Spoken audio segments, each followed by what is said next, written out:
Hello and welcome to the 2019-2020 school year. My name is Kelly Lowry and I am one of the highly capable program facilitators with the Renton School District. My job is to support students served in our program and the teachers who work with them across grade levels and the district in a variety of learning environments.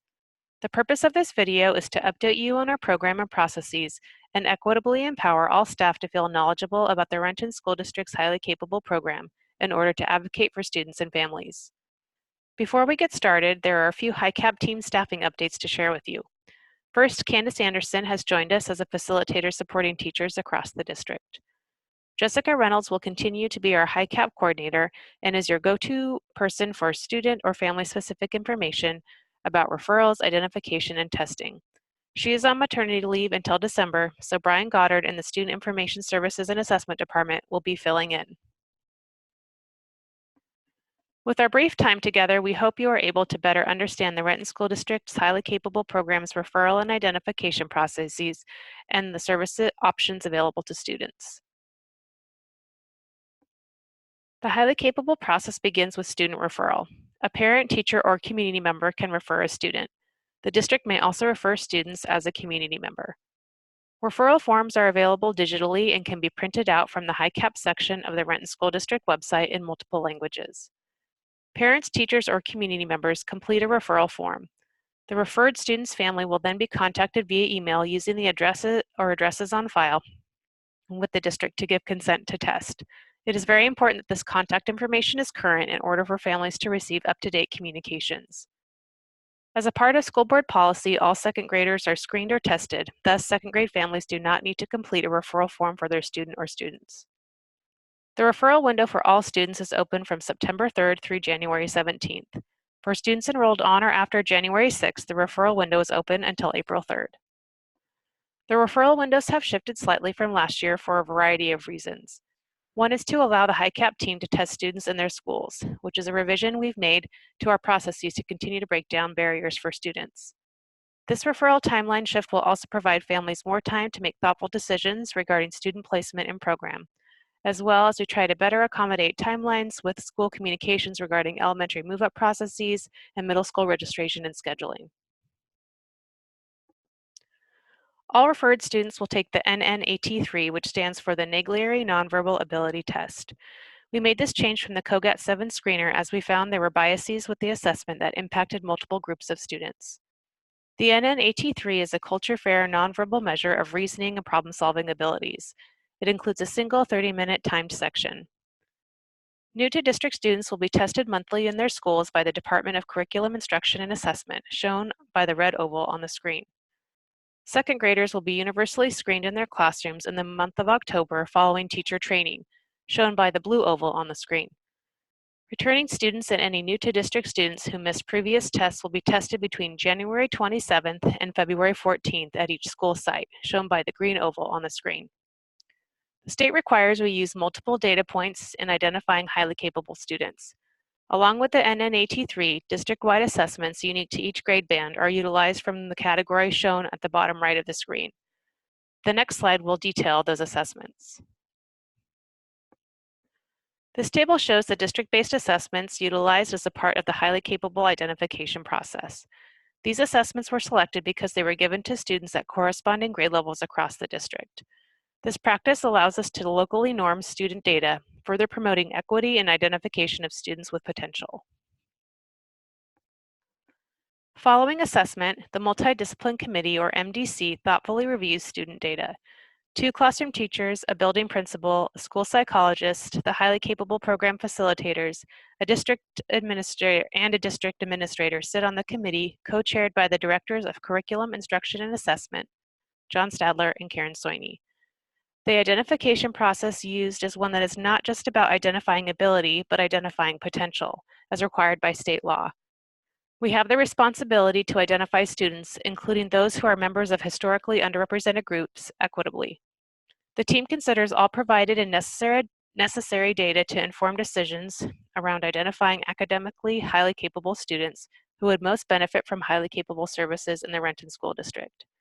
There is no single cut score or threshold a student must meet. To avoid false positive identification based on cognitive development, we have a more strict qualification criteria for students in kindergarten through second grade. The process of data review is gray rather than black and white. The data reviewed is not just about the NNAT3, but takes into account academic performance, as it has been shown to be a stronger predictor of being highly capable. While sifting through spreadsheets of anonymous student data, critical questions are asked around what patterns are noticed in student performance.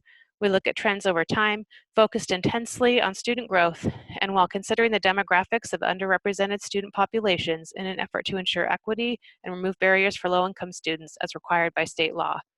If more digging is necessary around a student's data, it is done. After the work of the MDC, students' families receive communication in the form of a letter and/or email stating they either qualified or did not qualify for services. Building principals and impacted teachers then receive the same information. Students who do not qualify have the right to an appeal. This process must be done about 2 weeks after receiving communication. Working with the school, families have an opportunity to provide additional data points to be considered as a part of the identification process. This might be a student's most recent BAS data or having another STAR math assessment done in the child's classroom. Teachers and schools are encouraged to work with families and Brian and Jessica to determine what data to collect.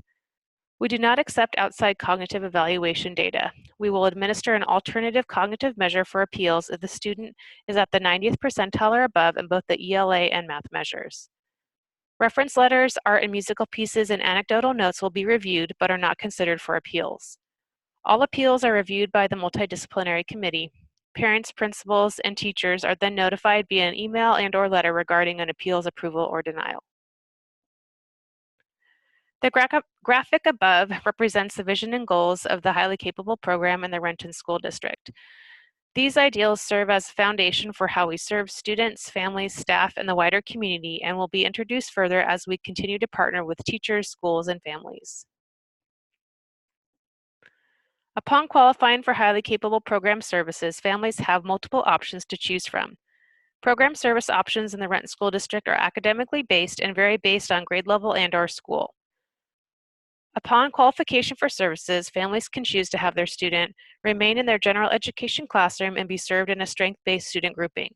This is the only option for grades kindergarten through second grade. However, students in grades 3 through 5 also have this option. Beginning in grade 3, most students at some schools have the choice to be served in a self-contained classroom at one of the Discovery Classroom offering locations in the district in grades 3, 4, and/or 5. At the middle school level, all incoming sixth graders can opt in to an honors English language arts, social studies, or math course. Students who qualify for highly capable services will automatically be placed in honors English language arts and social studies, with the option to withdraw from one or both if they so choose. Students must indicate they want to enroll in an honors math course as a part of their registration processes. Students who qualify for highly capable services in 7th and 8th grade will automatically be placed in self-contained honors English language arts and social studies courses. Advanced math placement is done separately from highly capable services at these grade levels. Finally, families can decline services. In addition, we identify and place enrichment students. These students may not have gone through the referral and identification process. However, they may be placed to fill a class or course with the potential to benefit from highly capable program experiences. Utilizing district shared data, the assessment department compiles and shares a list of potential enrichment students for impacted schools to select and place from. This is a one-year placement, and students must go through the referral and identification process and qualify to continue in program. Impacted teachers are asked to monitor student progress and communicate with families across the course of the year. Once a student is identified as highly capable, they do not need to be referred again for the remainder of their K-12 career in the Renton School District. There is also an exit process for students in program. The exit process can be initiated by a parent, teacher, or team from a school and requires multiple academic data points and supporting evidence over time. Upon seeing challenges with student performance or placement, a classroom teacher should work closely with the family around addressing concerns and setting goals. It is also important that the program facilitators are looped in to this conversation to provide appropriate supports. The MDC makes all final exit decisions after reviewing recommendations based on academic data over time. The parent or guardian may be present at this meeting according to state law. The school will communicate the MDC's decision to families. In summary, the big ideas to take away from today include the referral window shown at the top of the screen.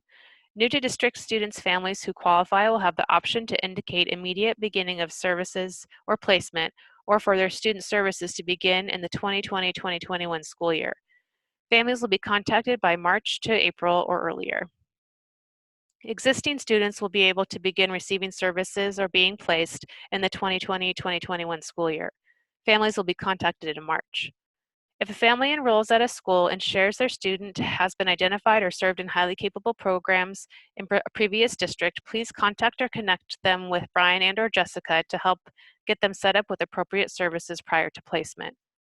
Lastly, in an effort to make sure everyone has the same information, the program facilitators are visiting all 15 elementary schools and 4 middle schools, as well as hosting multiple family information sessions to share the same details just shared with you in this video. Thank you for your time, and as we continue to partner, please feel free to contact us using the information listed on the screen. There are also additional places you can find information and resources, including Canvas 2.0. Here you can find your school's HiCap facilitator and supportive resources. The Highly Capable District webpage, where you can find more detailed information regarding program and processes, including referral form links. You can also go to RSD.net, where you can find copies of documents, communication videos, etc. for reference.